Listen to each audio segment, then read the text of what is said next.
নমস্কাৰ ছাত্ৰ ছাত্ৰীসকল, তোমালোক সকলোকে মোৰ ইউটিউব চেনেললৈ স্বাগতম জনাইছোঁ। মই তোমালোকক টিং বিভক্তিৰ আকৃতি শিকাইছিলোঁ।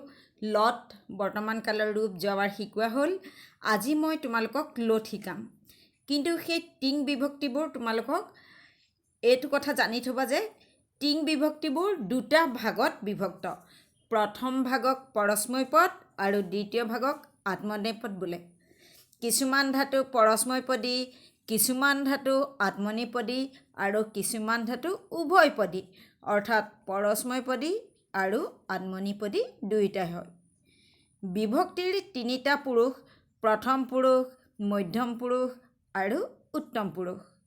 অস্মৎ শব্দ উত্তম পুৰুষ, যুষ্মৎ শব্দ মধ্যম পুৰুষ আৰু অস্মৎ যুষ্মৎ এই দুটাৰ বাহিৰে আন সকলোবোৰেই প্ৰথম পুৰুষত হয়।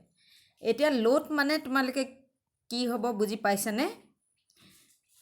লোট মানে হৈছে আদেশ, উপদেশ, অনুৰোধ, প্ৰাৰ্থনা আদি। লোটৰ দ্বাৰা আমি এইকেইটা বুজাম যে আদেশ, উপদেশ, অনুৰোধ, প্ৰাৰ্থনা আদি। এতিয়া লোটৰ প্ৰথম পুৰুষত একবচন, দ্বিবচন, বহুবচনৰ ৰূপটো হৈছে টু টাম অনটু। টু টাম অনটু। প্ৰথম পুৰুষ একবচন টু, দ্বিবচন টাম, বহুবচন অনটু। মধ্যম পুৰুষ একবচন হি, দ্বিবচন তম, বহুবচন ত। উত্তম পুৰুষ একবচন আনি, দ্বিবচন আব, বহুবচন আম। তোমালোকে এইটো কথা মনত ৰাখিবা যে লোটত ক'তো এটাও বিসৰ্গ নহয়। আমি য'তে ত'তে কেতিয়াবা ক'ত হয় নাজানি পেলাই দি দিব পাৰোঁ, কিন্তু লোটত ক'তো এটাও বিসৰ্গ নহয়। এতিয়া লোটৰ ৰূপটো আমি কেনেকৈ মুখস্থ কৰিম? টু টাম অনটু, হি তম ত, আনি আব আম। ছাত্ৰ ছাত্ৰীসকল, তোমালোকক মই এইখিনিতে জনাই থৈছোঁ, মই তোমালোকক সহজ উপায়েৰে কেনেকৈ সংস্কৃত শিকিব পাৰি তাক শিকাই থাকিম।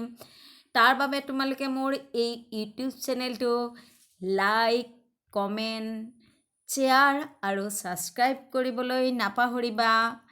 তোমালোকে ইয়াতে সকলোবোৰ পাই থাকিবা। এতিয়া আহাচোন আমি এই টু টাম অনটু, হি তম ত, আনি আব আমৰে কেনেকৈ ধাতুৰূপ লিখিম এবাৰ শিকি লওঁ।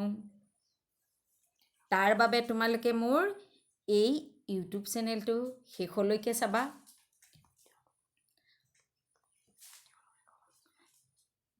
এই ভিডিঅ'টো তোমালোকে শেষলৈকে চাবা। এতিয়া আহাচোন লোটৰে আমি কেনেকৈ শব্দৰূপ লিখিম চোৱা। টু টাম অনটু। আমি তাৰ পাছত কি কৈছিলোঁ? মাজৰ ৰূপটো মনত আছেনে তোমালোকৰ?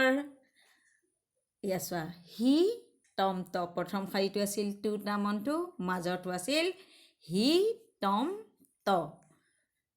এতিয়া চোৱাচোন, এই যে হি দিছিলোঁ, হিটো আমাৰ যেতিয়া আমি ধাতুৰূপ বনাম তেতিয়া একো নহ'ব। প্ৰথম টু টাম অনটু একেই থাকিলে, অনটুটোৰ অ নালাগে। আমি সেইকাৰণে পিছত যেতিয়া শব্দৰূপ লিখিম হচন্তডাল উঠাই দিম।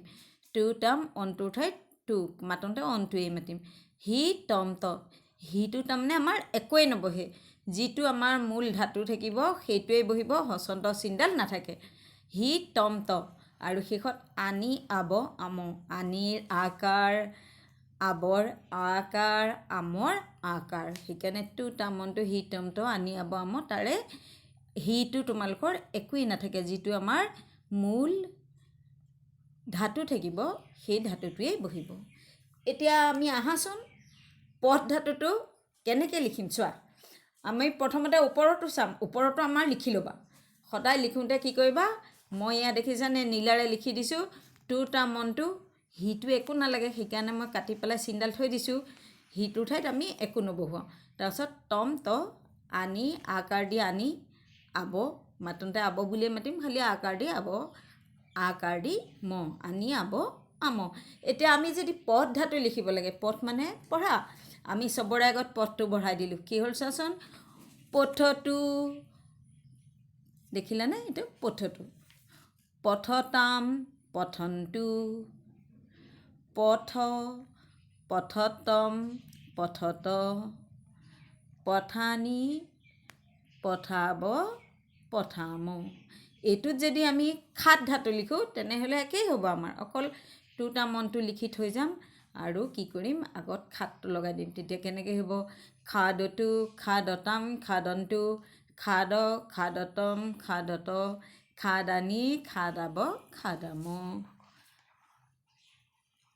তোমালোকে এই সকলোবোৰ লিখিবৰ কাৰণে তোমালোকে সেই বস্তুটো প্ৰথমতে মই যিটো শিকাইছিলোঁ সেই ৰূপটো মনত ৰাখিবা চোৱাচোন এতিয়া মই যদি তোমালোকক মই প্ৰথমতে যিটো নিয়ম দিছিলোঁ সেই নিয়মটো চোৱাচোন তোমালোকে চোৱা এতিয়া আমি যদি লিখিব লাগে আমাৰ লিখ আমি চবতে লিখটো লগাই যাওঁ চোৱাচোন লিখতো লিখতাম লিখনটো লিখ লিখতম লিখত লিখানি লিখাব লিখাম আমি যদি গম লিখিব লাগে তেনেহ'লে গমৰ ঠাইত মই কৈ থৈছোঁ আগতে গচ্ছ হয় গচ্ছতু গচ্ছতম গচ্ছন্তু গচ্ছ গচ্ছতম গচ্ছত গচ্ছানি গচ্ছাব গচ্ছাম মই ইয়াৰ পৰা কেনেকৈ তোমালোকক বাক্য বনাই মই আকৌ সেইটোও শিকাম ইয়াৰ পিছৰ যিবোৰ ভিডিঅ' মই তাত তোমালোকক সেই বাক্য গঠনটো শিকাই থাকিম তোমালোকে মোৰ ইয়াৰ পিছৰ যিটো ভিডিঅ' যদি লগে লগে পাবলৈ ইচ্ছা কৰা তেনেহ'লে মোৰ চেনেলটো ছাবস্ক্ৰাইব কৰিবা আজিলৈ তোমালোকক ধন্যবাদ আৰু লগতে তোমালোকে কাষতে থকা বেল আইকনটো দবাই দিবা মানে টিলিঙাটো বজাই দিবা তেনেহ'লে আজিলৈ তোমালোকক ধন্যবাদ পুনৰ নমস্কাৰ জনাই আজিলৈ মোৰ ভিডিঅ'টো ইমানতে সামৰণি মাৰিলোঁ